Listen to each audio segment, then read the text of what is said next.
Hello friends, मैं प्रकाशन Chaurasia, Raghunath Nagar colony, 12 पत्थर, सिवनी से। आज हम आधुनिक भारत का इतिहास के भाग 4 में सन 1857 की क्रांति के क्या क्या प्रभाव रहे या क्या परिणाम रहे, इसके संबंध में इस वीडियो में हम अध्ययन करेंगे। इस वीडियो के पूर्व हमने 3 भाग पहले पढ़ चुके हैं, जिसमें भाग 1 में सन 1857 की क्रांति के क्या थी, केवल विद्रोह था, सैनिक विद्रोह था या क्रांति थी, और इतिहासकारों का क्या क्या मत है, इसको हमने इस वीडियो में पढ़ चुके हैं। भाग 2 में हम सन 1857 की क्रांति के प्रमुख कौन कौन से कारण थे, अर्थात किन कारणों से ये क्रांति का उदय हुआ, इनके संबंध में भी हम विस्तार से पढ़ चुके हैं। और भाग 3 सन 1857 की क्रांति के असफल होने के कौन कौन से प्रमुख कारण थे, तो इनके संबंध में भी हम भाग 3 में हम इसका अध्ययन कर चुके हैं। अब आज हम जो पढ़ेंगे वो सन 1857 की क्रांति के भाग 4 में हम इस क्रांति के भारत पर क्या क्या प्रभाव पड़े या क्या परिणाम रहे, इस बात का हम विस्तृत रूप में अध्ययन करेंगे। 1857 की जो क्रांति थी वो भले ही असफल हो गई हो, लेकिन इसके भारत पर कुछ दूरगामी प्रभाव भी पड़े थे, और इनमें कुछ नकारात्मक प्रभाव रहे, कुछ सकारात्मक रहे, अर्थात दोनों तरह के प्रभाव इन्होंने छोड़े हैं। आइए देखते हैं कि भारत पर इस क्रांति के क्या क्या प्रभाव पड़े या क्रांति के क्या परिणाम रहे। अब सबसे पहले 1857 की क्रांति के प्रभाव या परिणाम। सबसे पहला परिवर्तन जो हुआ था या जो प्रभाव पड़ा था वो कंपनी के शासन का अंत। सन 1857 की क्रांति के परिणाम में यह सबसे महत्वपूर्ण कारण था। 2 अगस्त 1858 को ब्रिटिश संसद ने एक एक्ट पारित कर ईस्ट इंडिया कंपनी के शासन को समाप्त कर दिया एवं ब्रिटिश संसद का शासन स्थापित कर दिया। यहाँ इसलिए है कि जो कंपनी का शासन जो था वो कंपनी के शासन में विभिन्न प्रकार के विद्रोह पैदा हो गए थे और क्रांति की स्थिति बन गई थी, और इस बात को देखते हुए ये एक्ट लाया गया और कंपनी के शासन को समाप्त कर दिया गया, और यहाँ पर फिर ब्रिटिश संसद का शासन स्थापित हो गया। अधिनियम 1858, इस एक्ट को अधिनियम 1858 का नाम दिया गया है। इसके तहत एक जो भारत सचिव की नियुक्ति की गई एवं उसके सहयोग के लिए 15 सदस्य बनाए गए। यह एक्ट 1 नवंबर 1858 को लागू कर दिया गया। ये भी इस क्रांति का था कि पहले कंपनी का शासन समाप्त कर दिया और अधिनियम 1858 लाके एक भारत सचिव की स्थापना की गई जो ब्रिटिश संसद के प्रति जवाबदार था। तीसरा था गवर्नर जनरल का नाम परिवर्तन। यहाँ पर जो पहले गवर्नर जनरल हुआ करते थे उनका नाम परिवर्तन कर वायसराय कर दिया गया। इसमें बहुत ज़्यादा कोई विशेष अंतर नहीं आया, लेकिन नाम परिवर्तन कर दिया गया ताकि लोगों को ये लगे कि अब प्रशासन बदल गया है, पहले जैसा प्रशासन नहीं है। भारत के जो अंतिम गवर्नर जनरल लॉर्ड कैनिंग थे उनको ही भारत का प्रथम वायसराय बनाया गया, और जो वायसराय बने थे इनके अधिकार अब पहले से ज़्यादा हो गए थे और वे ज़्यादा प्रभावशाली हो गए थे। एवं वायसराय की सहायता के लिए 5 सदस्यों की एक समिति बनाई गई थी जो बाद में कम ज़्यादा होते रही। इसके पश्चात ये हो गया अपना तीसरा। इसके पश्चात फिर सेना का पुनर्गठन। सेना का पुनर्गठन के लिए एक पील आयोग का गठन किया गया, जिसके अंतर्गत वायसराय जॉन लॉरेंस ने 1864 से 1869 तक, अर्थात ये 5 साल वो यहाँ के वायसराय रहे थे, उन्होंने भारतीय सेना का पुनर्गठन किया और बहुत सारे परिवर्तन किए। क्या क्या परिवर्तन किए अब हम आगे देखते हैं। सबसे पहला जो परिवर्तन है उनका सैनिकों की संख्या। सन 1857 के पूर्व भारतीय एवं अंग्रेजी सैनिकों का अनुपात 5:1 था, अर्थात 5 भारतीय सैनिकों पर 1 अंग्रेज सैनिक था। और इस तरह से संख्या बल के हिसाब से अगर हम देखें तो भारतीय सैनिकों की संख्या ज़्यादा थी, और अंग्रेज़ों को ये इस बात का खतरा था कि अगर ये सभी एक हो गए तो हमारी सैनिकों को मतलब कुछ भी कर सकते हैं। अतः बाद में इसे परिवर्तित कर 2:1 कर दिया गया, अर्थात अब 2 भारतीय सैनिकों पर एक अंग्रेज सैनिक की नियुक्ति कर दी गई, और 2 भारतीय सैनिक और एक अंग्रेज सैनिक, इस तरह संख्या अंग्रेजों की सैनिकों की संख्या में वृद्धि की गई। अगला पॉइंट था भारतीयों पर अस्त्र शस्त्र रखने का प्रतिबंध। भारतीयों पर अस्त्र शस्त्र रखने का प्रतिबंध कर दिया गया ताकि वो सशस्त्र विद्रोह ना कर पाए।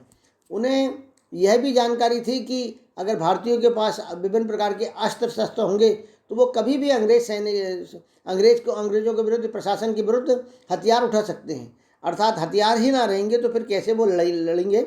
इसलिए उन्होंने अस्त्र शस्त्र रखने पर प्रतिबंध लगा दिया। तोपखानों पर अंग्रेज सैनिकों का अधिकार कर दिया गया। तोपखाने जो पहले अंग्रेज सैनिक भी रहते थे उनमें, और भारतीय सैनिक भी रहते थे, लेकिन उन्हें यह भय था कि तोपखानों पर अगर भारतीय सैनिकों का कब्जा रहा तो वो हमारे विरुद्ध उन तोपखाने को इस्तेमाल ना कर ले। इसलिए उन्होंने तोपखानों पर अंग्रेज सैनिकों को ही अधिकृत किया और उन्हें अधिकार दिया।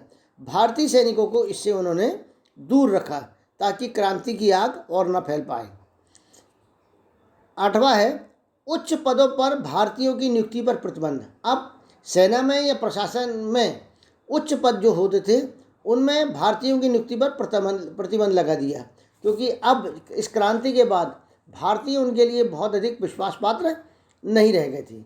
इसलिए उन्होंने केवल अंग्रेज़ों को ही उच्च पदों पर रहा और भारतीयों को किसी छोटे मोटे पद पर ही रहने दिया गया। जाति आधार पर सेना का गठन, ये सबसे महत्वपूर्ण है। सेना में जातिगत आधार पर अलग अलग Sikh regiment, Gorkha regiment, Jat regiment, Pathan regiment, Rajput सेना और बलूच सेना, इस तरह के अलग अलग सैनिकों को भर्ती करके उनको रखा गया ताकि ये एक ना हो सके। और वो जानते थे कि अगर कोई एक रेजिमेंट विद्रोह करती है तो दूसरे बाकी रेजिमेंट उसमें मतलब नियंत्रण कर सकती है, ये सब एक ना हो पाए। इसलिए उन्होंने ये जातिगत आधार पर मतलब इस तरह की सेना का टुकड़ियों का गठन किया। उच्च वर्गों की सैनिक भर्ती बंद कर दी। उन अंग्रेज़ों को यह भी मालूम था कि उच्च वर्ग के लोग जब सेना में भर्ती होते हैं तो वे सामान्यतः अंग्रेज़ों से दबते नहीं हैं। इस कारण उन्होंने अंग्रेजी मतलब सेना में जो भर्ती है उच्च वर्ग की, उसमें प्रतिबंध लगा दिया। और अंग्रेज़ों को पता था कि उच्च वर्ग के लोग ही विद्रोह को भड़काने का काम भी करते हैं और विद्रोह करते हैं, इसलिए उन्होंने इस पर भर्ती पर प्रतिबंध लगा दिया। आगे हम देखेंगे साम्राज्य विस्तार की नीति पर रोक। सबसे ज़्यादा अगर क्रांति की शुरुआत हुई थी तो उसमें जो अंग्रेज़ों की हड़प नीति थी, साम्राज्य विस्तार की नीति थी, उनकी ये नीति थी। लेकिन 1857 की क्रांति के पश्चात अंग्रेज़ सरकार ने साम्राज्य विस्तार की नीति पर रोक लगा दिया और भारतीय राजाओं को जो पहले गोद नहीं ले सकते थे वो बच्चों को, वो गोद लेने का अधिकार भी कर दिया। वो अब अपने बच्चों को ही मतलब अपना राजा बना सकते थे। इस तरह से भारतीय राजाओं की जो विद्रोह की भावना जो पनपती है उस साधन को ही ख़त्म कर दिया। लेकिन इसका अर्थ ये नहीं कि उन्होंने विस्तार को रोक दिया। उन्होंने अपने बॉर्डर से लगे हुए, भारत की बॉर्डर से लगे हुए अन्य क्षेत्रों को भी मिलाने का काम करते रहे। अगला है ईसाई धर्म का प्रचार प्रसार धीमा होगा।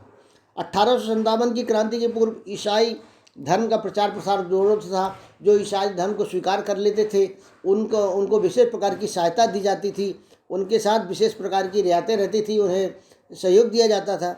लेकिन अब ये धर्म प्रचार था वह धीमा हो गया और जो धर्म प्रचारक थे, ईसाई धर्म प्रचारक, वह ये जान गए थे कि भारतीयों को इससे बहुत अधिक कष्ट होता है और वो कभी भी विद्रोह इस संबंध में कर सकते हैं।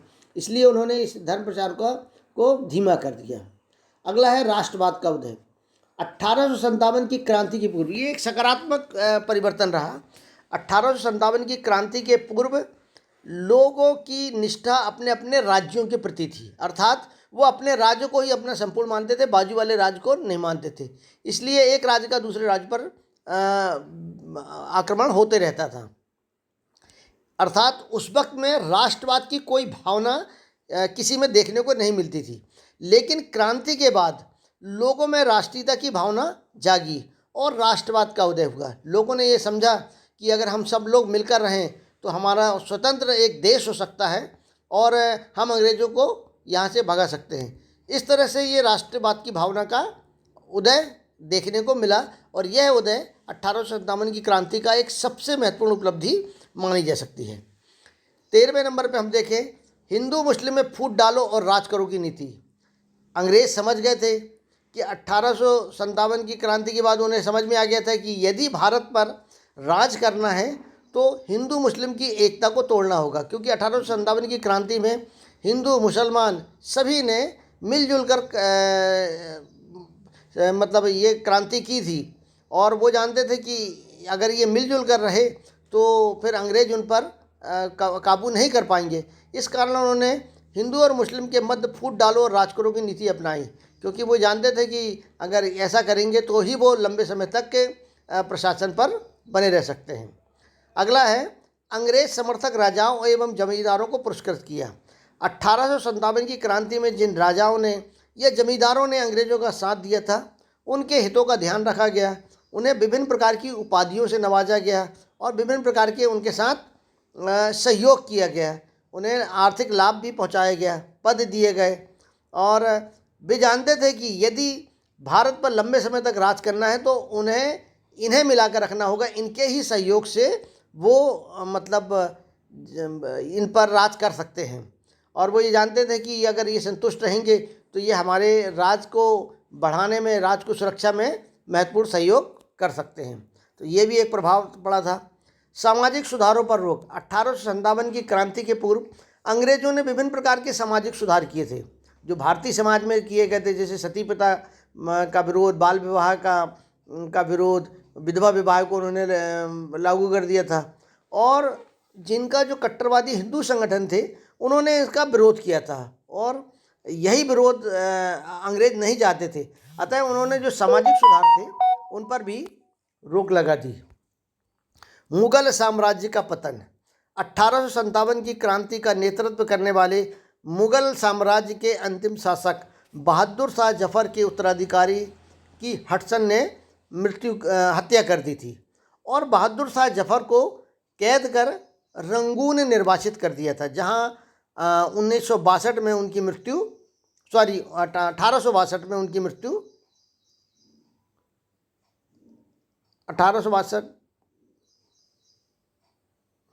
में उनकी मृत्यु हो गई थी। इस तरह बहादुर शाह जफर की मृत्यु के साथ ही मुगल साम्राज्य का अंत हो गया था। तो ये जो वीडियो है पूरे पॉइंटों को मैंने इसमें लेने का प्रयास किया है। आशा है कि आपके लिए ये लाभप्रद होगा।